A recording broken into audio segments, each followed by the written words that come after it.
Okay, everyone.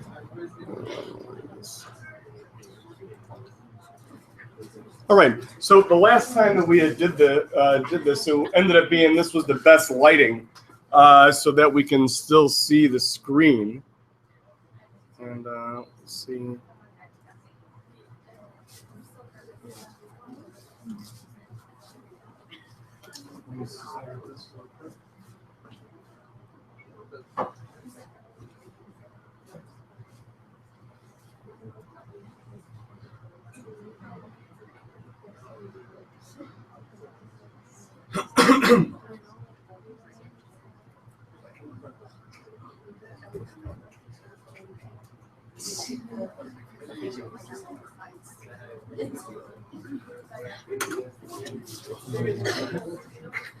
All right. Do we have a D group that is ready?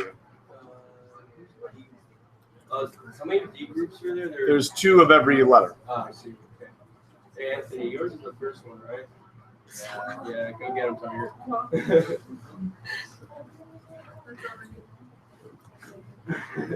There's 2 of every letter. Hey, whatever. Thanks. That's from last week. Yeah. Okay. Let me open up that incognito window. All right, so everybody, why don't you come on up here and stand? Because as I was watching the videos over the weekend, I mean, I can hear everybody, which is good, but then I can't see everybody. So if you take a look at like where you're standing now, you kind of get an idea of like where you need to stand so you get into the camera. So even though you may end up being kind of a little scrunched and kind of taking up part of the screen, that's okay. So you can go ahead and log in and then open up the presentation.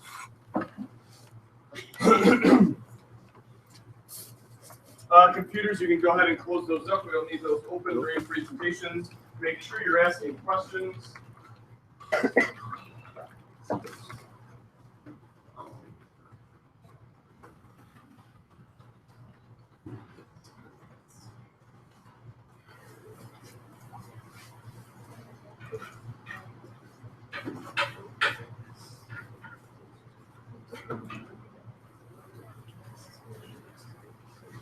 I hate you, Jacob.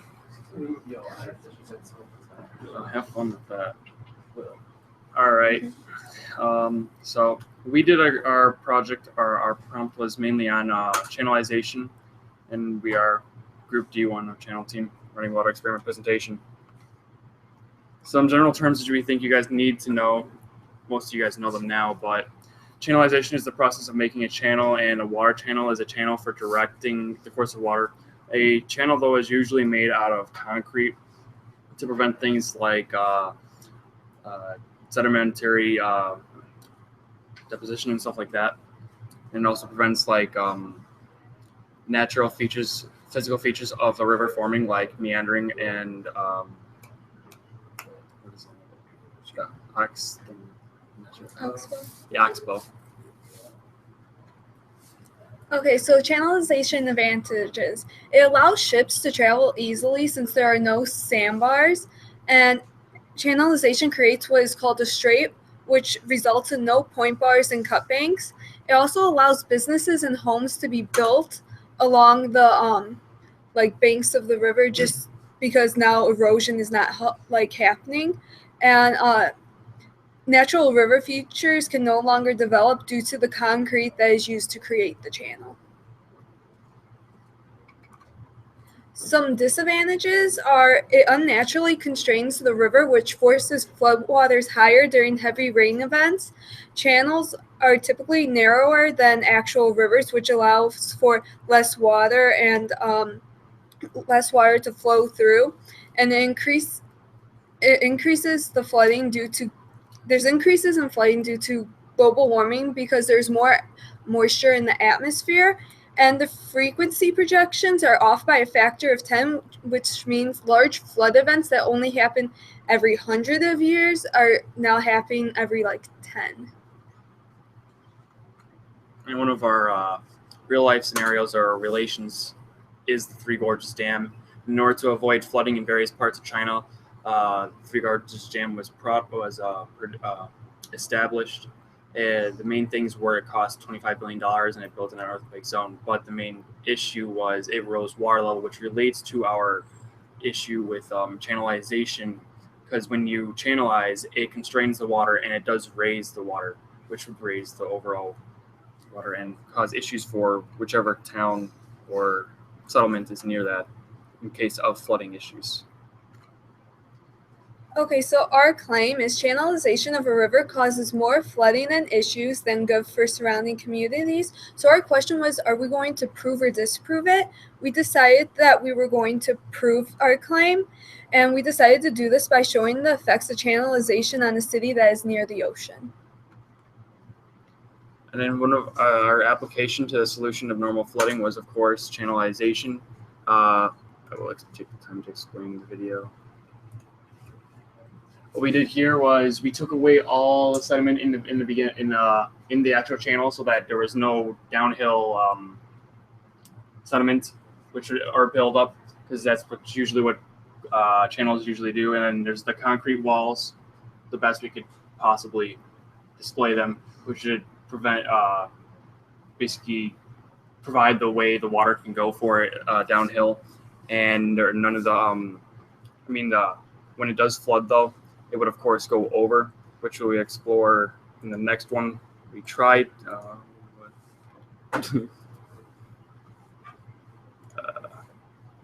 which we tried to demonstrate in this one, but instead a different issue happened, which was instead downhill flooding. It's mainly because all the water is, of course, directed towards the bottom instead of it's kind of flowing over the sides. This is what happens when heavy rainfall takes place. The other one was light rainfall. That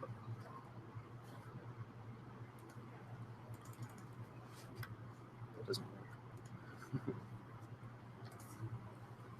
work. Okay, so what didn't work? So our first idea was to create a second channel that would redirect floodwaters into a different direction to decrease the flooding of the river. This worked for us when we were planning it out, and then it ended up not working. We couldn't get the extra floodwaters to go into the channel, so we just kind of decided to do what we did instead of do what is shown here.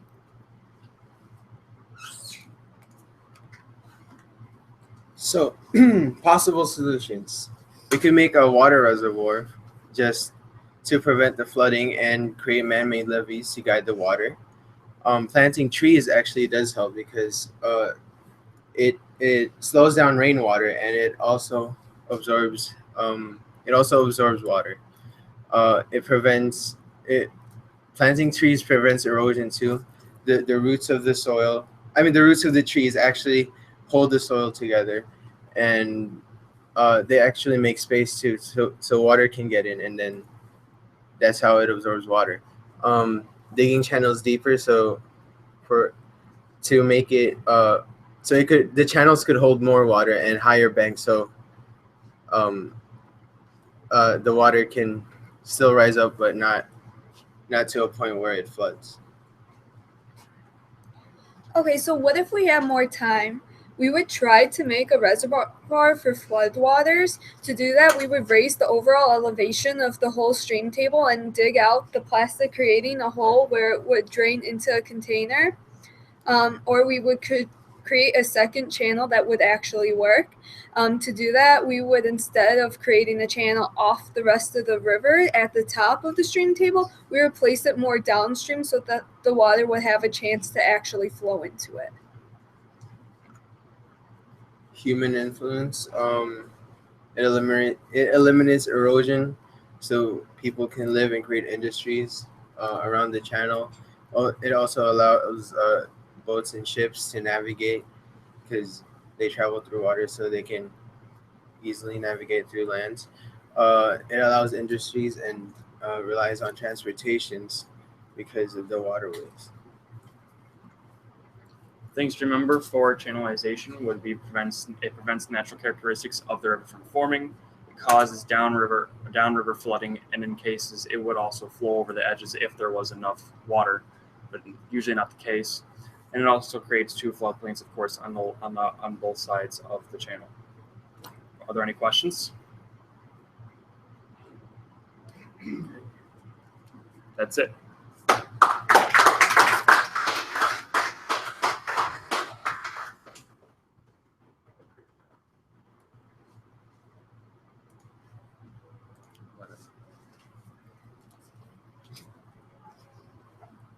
This is our last group to go up. Last person. Yeah, last person, Juan. All right. Okay. Let's see Just here. open up that. Yeah, new incognito. Got you. Email. Marcus and Star. So. ATTEN 5.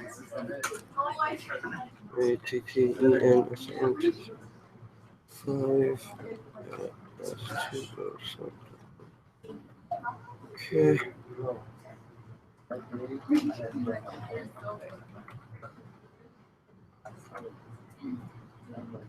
All right. So let's go down to drive. River channelization. Now, there we go. All right. Okay. So I will tell you that spoilers. This is a lot like what the previous group was talking about. I dare say they actually did a really, really good job, way better than we did. But if I understand that it was a lot of information they threw at you, so maybe looking at it another way will help you out. So this is another river channelization project done by, of course, myself and my lovely assistants. All right, so our claim was channelization of a river causes more flooding and issues or problems than good for surrounding communities. Now, setting out, we didn't really try to set it up as, okay, we're going to either prove it or disprove it. We just wanted to see what information we could gather on the subject and go from there. And from the information we found, we agree. Okay, so needless to say, I'm beating a dead horse here. Everyone seems to know what river channelization is because just about every group has been doing river channelization. But like it says here, it's the artificial influence of stream flow, mainly it's just to help with transport and to create more habitable environments for people. So like it says here, modifying river depth and shape, because mostly rivers are channelized so transport ships can move through. And it's supposed to allow rivers to flow easier through what will become developed areas. All right, so as you can see here, this is a natural river, and this is the channelized river. As you can see here, there's kind of this big bulge, and a little bit here too, and a little bit up there too, where the water has just naturally formed this topography by its natural flow. And as you can see here, everything is quite streamlined there. All right, so what's the problem with channelization? Well, it decreases the length of the river. There's less space for water to move. So as you can see here, there's definitely more space here, here, and there than there is here. Now, obviously the water has created the path like this by itself. So it means that this stream is, it's suited to take this volume of water going through.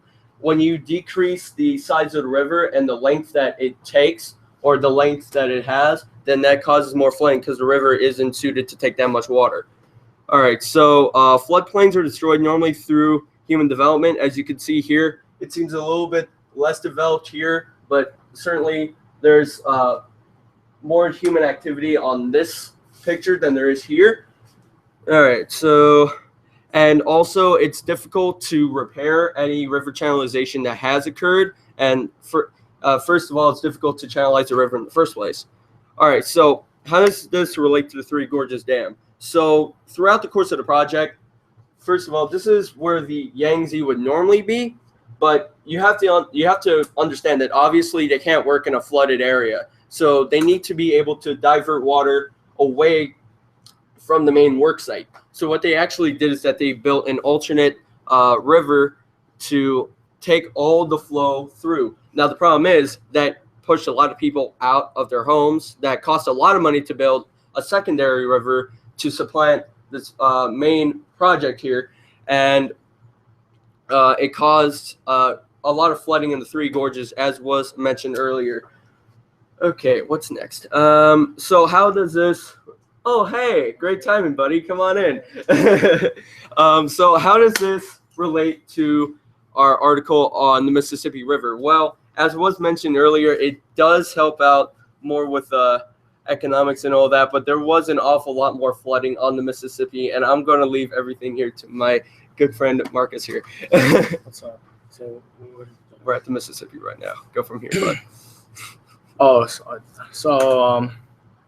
The Mississippi floods are due to a combination of changing climate and federal water projects over the century. So that means when it gets hotter, it rains more, and because of the projects of channeling rivers, there's not enough space for the water to go, and what happens is it just overflows and runs off, causing massive floods. Hey, we're on live stream. You might want to get in front of the camera. Where is Okay, so here's some of the videos we had collecting evidence and experimenting with a sand table or stream table. So you could see the natural curvature of a natural river here. You can see how the water is just flowing through quite nicely, and there wasn't all too much of a problem with that, except for a little bit of erosion. Now let's see here. What have we got? This is the more channelized river. You can definitely see that water is moving through here a lot faster than it was here, mainly because everything is being focused down that way. All right. So as we were experimenting with the river channelization, since all that water was coming through, and since there was more water coming through a more constrained space, we had a lot more flooding occurring. And all right, here's our last video. So this one's kind of a longer one, but it gives me an opportunity to explain it. This was kind of our solution for trying to figure out how to channelize the river effectively. As the last group was saying, as they showed, they were trying to make another channel, but unfortunately it didn't work for them. So we had the same problem starting off, because we just made like another river, but that would flood because it just wasn't structurally sound. So as you can see, we took a whole bunch of different materials like meter sticks, some of the bendy rulers, some tubes, and we made some alternate channels here. Now, if you might realize that most of the flow is coming through the main channel and the secondary channel on the left.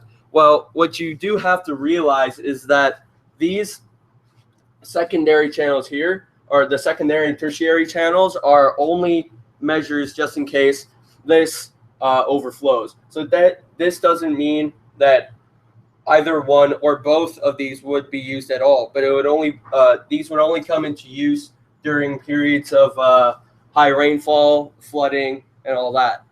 All right, let's see, what else do we have next? All right.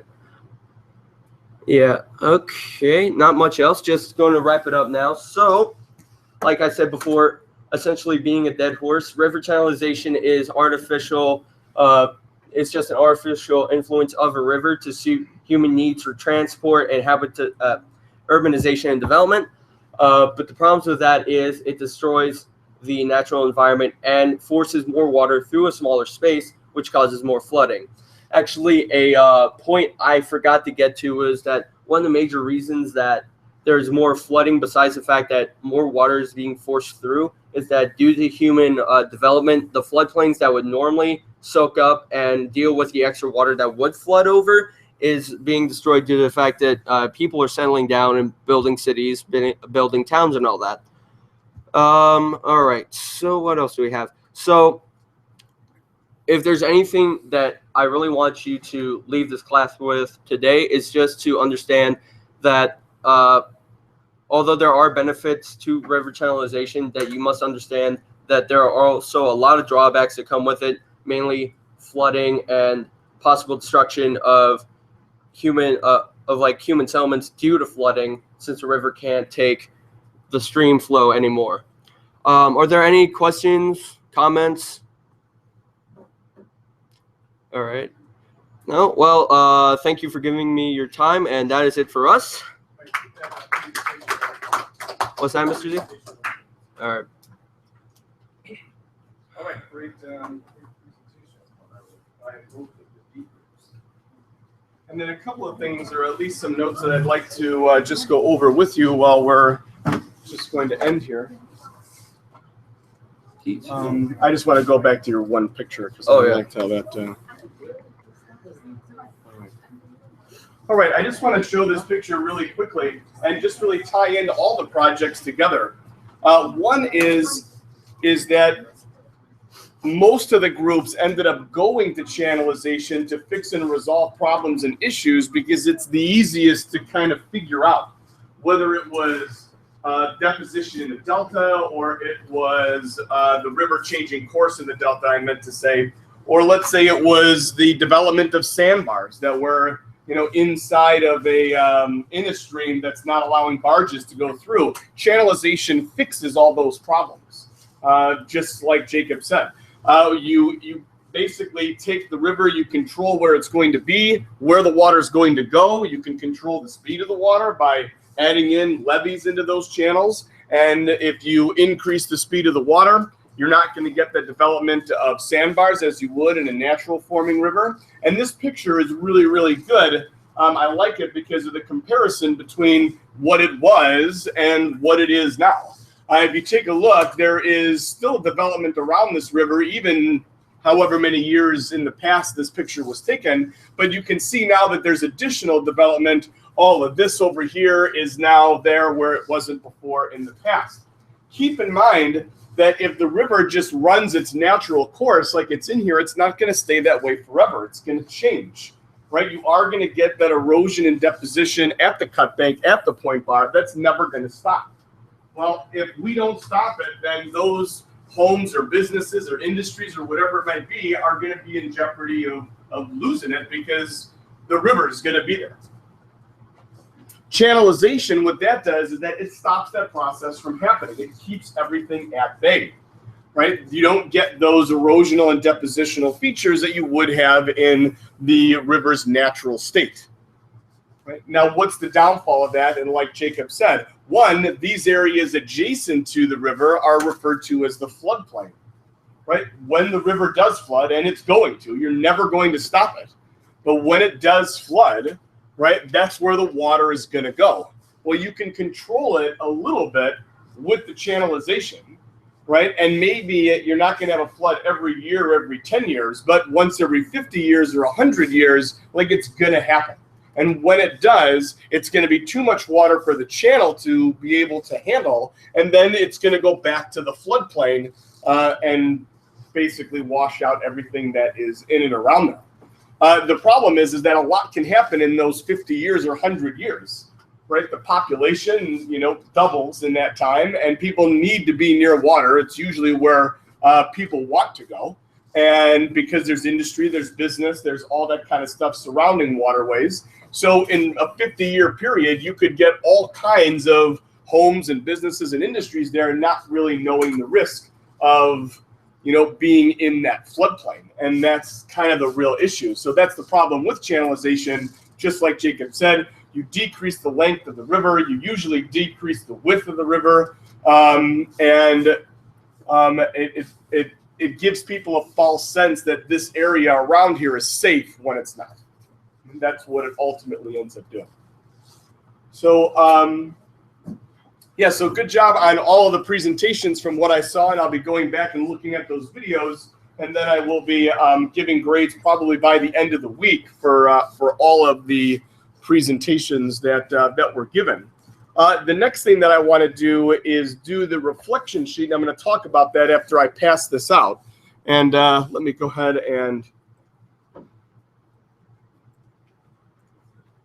stop our broadcast here.